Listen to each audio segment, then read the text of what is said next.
कल की कक्षा में हमने पाठ्य योजना के बारे में चर्चा की थी कि पाठ्य योजना के कौन कौन से चरण होते हैं। आज की इस कक्षा में मैं आपको पाठ्य योजना जो है वो किस प्रकार से उसका निर्माण किया जाता है ये बताऊंगी। पाठ्य योजना वैसे भी हम पहले भी पढ़ चुके हैं कि हिंदी शिक्षण की जो विधाएं हैं वो 3 प्रकार की विधाएं हैं, और जब आप स्कूलों में जाओगे तो वहाँ पर आपको 3 प्रकार के पाठ्य योजनाओं का निर्माण करना होगा। पहली व्याकरण, दूसरा गद्य और तीसरा पद्य। तो आज की इस कक्षा में हम व्याकरण की पाठ्य योजना का निर्माण कैसे करते हैं वो मैं आपसे बता रही हूँ। आज हम जो व्याकरण की पाठ्य योजना बना रहे हैं वो हम विद्यार्थियों को ये बताएंगे कि विशेषण क्या है। तो आइए हम पाठ्य योजना के निर्माण का करते हैं। आप सबसे पहले अपनी पाठ्य योजना का जब निर्माण करेंगे तो जैसा कि कल मैंने बताया था सामान्य उद्देश्य लिखेंगे। सामान्य उद्देश्य आप चाहे नोट कर लीजिए, मैं बोल रही हूँ। सामान्य उद्देश्य में पहला उद्देश्य हो गया हिंदी भाषा के प्रति विद्यार्थियों की रुचि उत्पन्न करना। दूसरा उद्देश्य हो गया विद्यार्थियों के शब्द भंडार में वृद्धि करना। तीसरा उद्देश्य हमारा ये हो गया कि छात्रों की जो स्मरण शक्ति है उसका विकास करना। और चौथा उद्देश्य हमारा ये हो गया कि विद्यार्थियों को विशेषण के बारे में जानकारी देना। ये हमारे एक सामान्य उद्देश्य है जो सभी विद्यार्थी लिखेंगे। क्योंकि आज हम विशेषण की पाठ्य योजना बना रहे हैं तो अब हम उसमें लिखेंगे कि छात्र विशेषण को पहचानने में सक्षम हो जाए, ये हमारा विशिष्ट उद्देश्य हो गया। सहायक सामग्री में आपको एक श्यामपट्ट या श्वेत पट्ट की आवश्यकता है। पाठ्य पुस्तक आपके हाथ में होगी और चौक और मार्कर आप ले लेंगे।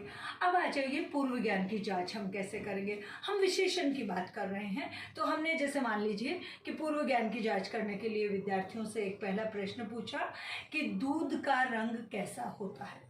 पहला प्रश्न पूछा, मैक्सिमम बच्चे आपको उत्तर दे देंगे। दूसरा प्रश्न हमने पूछा आगरा कहाँ पर, किस देश में स्थित है, और ताजमहल कहाँ पर स्थित है, ये हमारा दूसरा प्रश्न हो गया। और तीसरा प्रश्न मान लीजिए हमने पूछा कि आगरा या ताजमहल और आपके दूध का जो रंग है सफ़ेद वो क्या है, ये हमने प्रश्न पूछा। अधिकतर विद्यार्थी आपके निरुत्तर हो जाएंगे और उस समय आप जो है उसके बाद में अपना उद्देश्य कथन कहेंगे और आप उच्चारित करेंगे कि आज की कक्षा में हम विशेषण क्या होते हैं या विशेषण किसे कहते हैं इसकी जानकारी लेंगे। अब हमारा आता है प्रस्तुतिकरण। प्रस्तुतिकरण में क्या होता है कि जो अध्यापक होता है, छात्र अध्यापक या छात्र अध्यापिका, वो श्याम पट्ट या श्वेत पट्ट के ऊपर लिखेगा कि कुछ वाक्य लिखेगा और उससे वो। अब मैंने मान लीजिए कि मैं एक प्रश्न यहाँ पे श्याम पट्ट पे लिख रही हूँ और मैंने लिखा दूध का रंग सफ़ेद होता है। मैंने दूसरा लिखा श्याम बहुत ही अच्छा लड़का है। मैंने तीसरा लिखा कि आगरा भारत में स्थित है, वो बहुत ही सुंदर है। ये 3 प्रश्न मैंने लिखे और उनके नीचे मैंने अंडरलाइन कर दिया।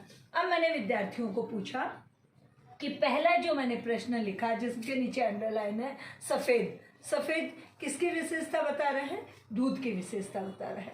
दूसरा प्रश्न मैंने लिखा कि श्याम बहुत ही अच्छा लड़का है।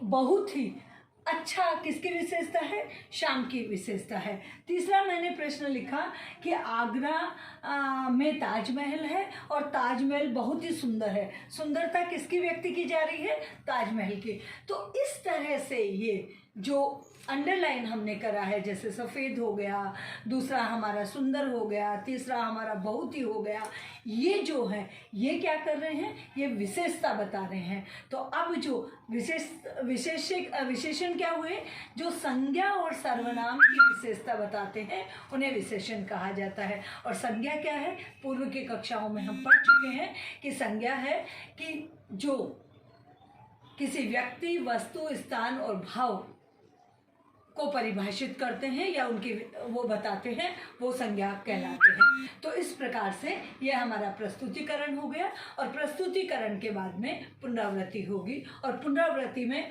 अध्यापक विद्यार्थियों को कहेगा कि कुछ वाक्य दे देगा और उनमें रिक्त स्थान छोड़ देगा या मिलान कर देगा और कहेगा कि इनका मिलान करिए। और उसके बाद में गृह कार्य में आप दे सकते हैं कि आप अपने घर के ही वातावरण को देखते हुए कुछ वाक्यों का 10 वाक्य बना के लाइए, जिसमें आप विशेषता बताते हो किसी की, आपकी माता जी की विशेषता, आपके घर की विशेषता, आपके भोजन की विशेषता, कोई भी। और इस तरह से हम इन चरणों में इसको पूरा करेंगे। आज की ये व्याकरण की जो पाठ्य योजना है मैं यही समाप्त करती हूँ और दूसरी कक्षा में आपके साथ गद्य की पाठ्य योजना किस प्रकार से बनाई जाएगी उसके साथ उपस्थित होंगी। धन्यवाद।